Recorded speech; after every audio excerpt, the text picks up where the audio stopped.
Hi friends, 10 நிமிஷத்தில் Ariel surf XL தரத்தில் நம்மளே சோப் ஆயில் வீட்டில் தயாரிச்சுக்கலாம். நான் 7-8 வருஷமாக இப்படி தான் தயாரித்து யூஸ் பண்ணிகிட்ருக்கேன். நல்லா இருக்குது. நீங்களும் தயாரித்து பாருங்கள். நான் சொன்ன அளவில் ஒரு 8 லிட்டர் வரும்.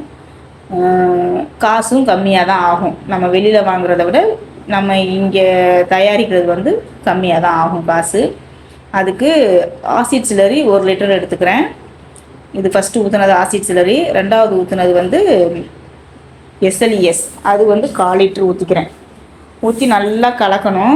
கிரீஸ் மாதிரி வரும் பிசு பிசுன்னு, ஆனால் நல்லா கரைஞ்சிரும்.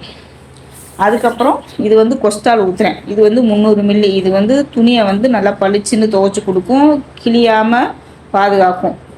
இந்த கொஸ்டால் ஊற்றினோம்னா இது ஊற்றி தான் சர்ஃப் எக்ஸல் இதெல்லாம் ஏரியெல்லாம் தயாரிக்கிறாங்க. இதை ஊற்றி நல்லா கிண்டுங்க. இதை செய்கிறதுக்கு 10 நிமிஷம் தான் ஆகும், அதுக்கு மேலே ஆகவே ஆகாது. இந்த காஸ்டிக் லை தான் தயாரிக்க நமக்கு வந்து ஒரு 12 மணி நேரம் வைக்கணும். அதுக்கு வந்து 100 கிராம் காஸ்டிக் சோடா கொஞ்சம் தண்ணி கலந்து கலக்கி நல்லா கரைஞ்சதுக்கப்புறம் ஒரு 10 மணி நேரம் 12 மணி நேரம் வைக்கணும். காலையில் 10 மணிக்கு வச்சிங்கன்னா நைட்டு செய்யலாம், நைட்டு 10 மணிக்கு வச்சிங்கன்னா காலையில் செய்யலாம். அவ்வளோதான். மற்றபடி வேறு இதுக்கு எந்த டைமும் தேவைப்படாது. அதுக்கப்புறம் அந்த காஸ்டிக் லை ஊற்றி நல்லா கலந்ததுக்கப்புறம் தண்ணி ஊற்றிக்கங்க. நான் அளவெல்லாம் ஊற்ற மாட்டேன். நமக்கு ஓரளவுக்கு குறிப்பிட்டு தெரியும் இவ்வளோ ஊற்றுனா நமக்கு அந்த திக்னஸ் கிடைக்கும்ட்டு. அதனால் நான் ஊற்றுவேன். ஆனால் 7-8 லிட்டர் கரெக்டாக செய்யலாம் நீங்கள் அளந்து ஊற்றுனீங்கன்னா.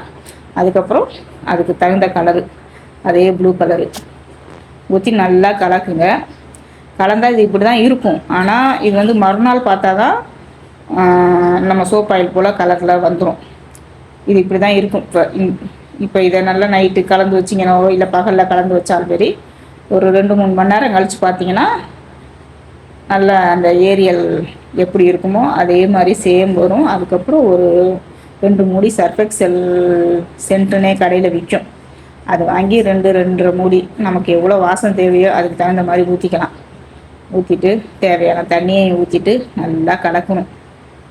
நல்லா கலக்கணும். ஏன்னா அந்த சென்ட் வந்து அங்கங்கே திட்டாக நிற்கும் இந்த தண்ணியில் கலக்கும் போது. அதனால் இதை கொஞ்சம் நல்லா கலந்துட்டோம்னா அந்த சென்ட்டு ஈவனாக எல்லா ஆயில்லையும் கலந்துரும். அதனால் சென்ட்டுக்காக தான் கொஞ்சம் நல்லா கலக்கணும். இப்போ பாருங்கள், இது மறுநாள் காலையில் நைட்டு செஞ்சேன். அது இப்போ மறுநாள் காலையில் எப்படி இருக்குன்னு பாருங்கள். சர்ஃப் எக்ஸல் ஏரியல் எப்படி இருக்குமோ அதே மாதிரியே திக்னஸில் அதே அளவு தான் இருக்கும் பாருங்கள். கண்ணாடி பதத்தில் நல்லாயிருக்கும். நீங்களும் செஞ்சு பாருங்கள். வீட்டிலே செஞ்சு காசை சேமித்து வைங்க. பாய்.